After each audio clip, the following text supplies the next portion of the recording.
going on, guys? OneEyedBandit back again with yet another video talking about more Dragon Ball FighterZ, and today we have some Master Roshi gameplay, this time from the Bandai official page. And yeah, this gameplay makes Roshi look a lot better than what we saw that one lady doing. No offense to her, but obviously she literally just picked up the game or something, and this gameplay just shows a little bit more B&B type stuff and things that we can see with Roshi. This is terrible quality though, because it's on Twitter, and Twitter just doesn't have better quality settings for whatever reason. And also, speaking of quality, I flipped around my camera settings a little bit, so everything black, including my hair and my beard, just looks super sparkly for whatever reason. But we're gonna ignore that and just hop straight into the gameplay. So automatically, you know, we got this going on here. Just gonna skip ahead. We've already seen his intro, which looks badass. One of the best intros in FighterZ right now, by the way. But here we already can tell that this character looks like he might have a low 2L. Obviously, this Goku is blocking low, and you know, once you're blocking low, you're blocking everything. Basically, you just have to react to overheads. So we're not quite sure if this is a low 2L just yet. Even Janemba has a low hitting 2L, but it looks like it hits low, but we don't know if it actually hits low in Master Roshi's case, because Janemba has a 2L that looks like it would hit low, but it doesn't as well. So but anyways, this is kind of reminiscent to like Super Saiyan Blue Goku's and UI Goku's 2L. And then of course we've seen his 2M where he just kind of slides on the ground, and then his standard medium. And again, you can already tell he has that same structured B&B that every character has. Light, light, medium, medium, jump into the air. And then as you can see, he does do a heavy. You see his down heavy right here. It happens, and notice he doesn't lose his smash property. So this means he can, you know, do it a couple of times, and then he gains a smash property. So is this his 2H or just his heavy? This might just be his heavy in the air, which gives him the smash property that allows him to go into more combos by doing his reverse Kamehameha to get him higher into the air. Obviously, this is almost his replacement for, you know, Super Dash follow-up. But then he does a very great looking Ki Blast, very base Vegeta-esque, which, if we all know, base Vegeta has really good Ki Blast. So are we going to be seeing some Master Roshi loops? Maybe. But then he does this gigantic elbow, just, you know, knocks you down. This looks like it could also be a newer special. I'm gonna go ahead and move my camera here. Y'all don't really need to see my face anymore. But again, it's terrible quality. But he does another something that seems to be a special, which always gives you sliding knockdown. And from there, as he lands, it looks like, you know, he's just obviously he recovers pretty quick from this. Kind of similar to DBS Broly in a way.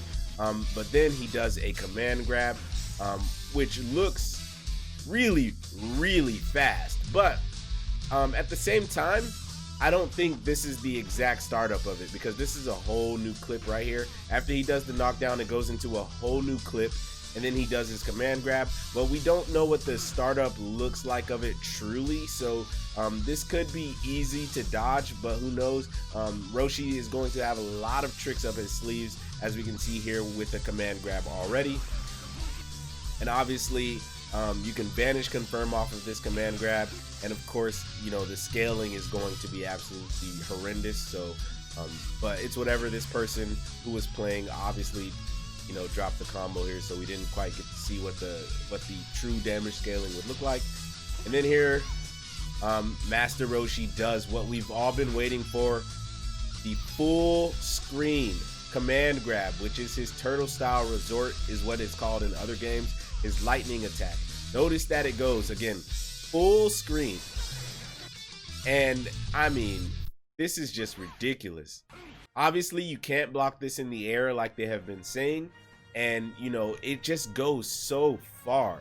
And this move could just break this character. This character could be super overpowered, just simply because, do you know how many people love to up back in this game?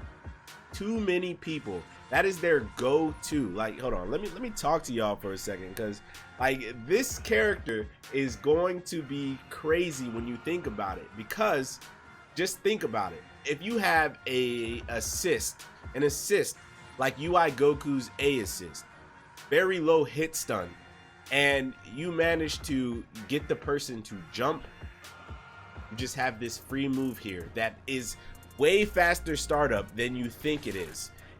You would think this move would start up fairly slow, but it doesn't.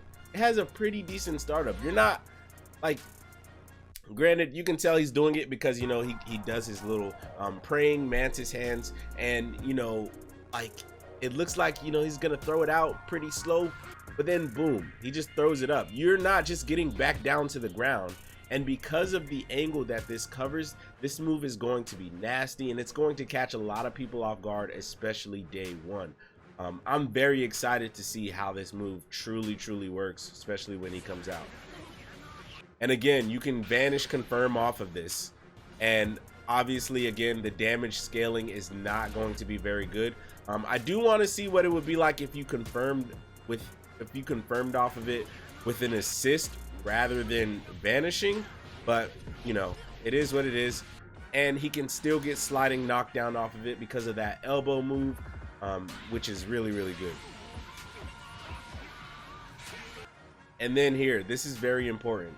So Master Roshi just raw tags, and because he has no super dash, he just literally comes in horizontally using his beam, his reverse Kamehameha, and he just comes in straight. And if he hits the opponent, this is a straight up raw tag. You know, he can go into full combo into sliding knockdown. That's very powerful and very dangerous. And pay attention to this next part, because I really do want to talk about this, because I kind of talked about it in my other video. But look at this. So obviously we know the Mafuba switches out the opponent's character and forces snap. And if you didn't know, it actually forces I guess the very next character to come in. But what it also does is locks out both of their assists for a short while, kind of like the same amount of time of C assist, maybe, I'm not quite sure, or just the lockout time of a regular snap out. And sadly, snapback meta is not returning, because as you can see, I'm pretty sure even if they come out at a set time, you know, I don't think Master Roshi is quite ready to chase down Krillin to get more snapback pressure. Like I said, he's just now ending his animation, and back in the day when we had snapback meta, he would be a lot closer. If you were to just snap out, you would be a lot closer. But they give this Krillin the amount of time needed to come in, being able to instant air dash back, probably jump forward. Master Roshi is already running at him, and then of course this person has terrible pressure anyway because they just ran up light. But like I said, as you can see, there's just not enough time. But I don't know, maybe there will be certain situations where it'll work that way, but the Mafuba just seems to push him way too far back to regain snap back pressures. Yeah, just wanted to talk about that a little bit. Other than that, this is standard stuff already, but we do see again this character has more potential because he has a full-on mix-up. This chop move right here goes to the other side. Granted, it'll probably have very bad frame data. As we can see, this person has timed the assist wrong, but imagine if you time the assist right, you get a high-low mix-up opportunity here, especially if you have a high block stun assist on you. Master Roshi is going to be pretty disgusting. You can tell he has a lot of rush down mix-up potential, especially with all his command grabs. Kind of similar to DBS Broly. DBS Broly has, you know, command grabs on the ground. He can mix you up and just take you out of the air and stuff like that. Master Roshi seems like he could do the same, simply because of his turtle style resort. If he catches you jumping, you're getting bagged. He has a command grab on the ground, and again, now he can cross up. And if this person timed the assist correctly, this would have been a pretty damn good mix-up here. Could have been good. But again, it's kind of similar to Kefla's mix-up move, where she just kind of runs across the screen and onto the other side. Again, probably Master Roshi is most likely not safe whatsoever. This Krillin probably could have mashed out of this because it was just such bad it was such bad pressure here by whoever was playing. But we'll move on. It seems like his standard heavy in the air is going to be his staff, which is really cool. I like to see that incorporated. Gives him an extra amount of range, even though it's not the greatest, but it is there. Again, just standard B&B stuff. And as we can see, he once again jumps into the air and is able to do his reverse Kamehameha. See that one more time. But as we can see, he can do standard B&B stuff. Smash attack into reverse Kamehameha into sliding once again, and then of course we get to see his beautiful raw, or his beautiful level 3. Every time I say level 3, I always put raw in front of it, but that's not the case. This is a literal full combo. But as you can see, level 3 again to me looks pretty standard, looks great, but you know, it's just a standard Kamehameha, the original Kamehameha. Let me not disrespect Roshi too much, but again, it looks great. Damage looks pretty you know, pretty normal. But as we can see, again, his full light auto combo, to me, it's still, I was having a slight debate with Besu in my comments about how this character kind of has 4 parts to his auto combo.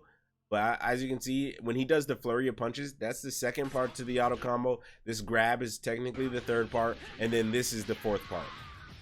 And then as you can see here, he can do the master jump afterwards. This person was really bad at confirming, so they got a blue combo. But he still got knocked down there. Again, we don't know, we still don't quite know if that is a light, a down low. And of course there is his standard jab right here. So light, standard jab into flurry of punches, into his auto combo, and yada yada yada. I don't think after this there's much more else to talk about. But again, like I said, it's just cool that he has standard combos. And of course they end it with the Mafuba. If you get the kill with the Mafuba, puts the top on the bottle and you're finished. And so yeah, there's that. But anyways, guys, what do you think about Master Roshi right now as it stands? Did this gameplay ease your mind at all, just a little bit? Or are you still thinking he's kind of meh and trash? What do you think of the master jump? I personally believe that he's still at a slight disadvantage, simply because we've seen what Super Dash can do. We've seen Super Dash literally do 180s and go from, you know, the top of the screen to the bottom of the screen to like just crazy things we've seen Super Dash do. And since Master Roshi can't do some of that stuff, because he can't win you a game because of a stupid Super Dash, he's going to be at a slight disadvantage. But I do think he will have the best neutral in the game, in my personal opinion, which will make him maybe overpowered. So yeah, but anyways, guys, if you enjoyed this video, please like, comment, and subscribe. Please remember that God and anime are always on your side. Please come join the Bandit Army. That's all I got for you. Peace out.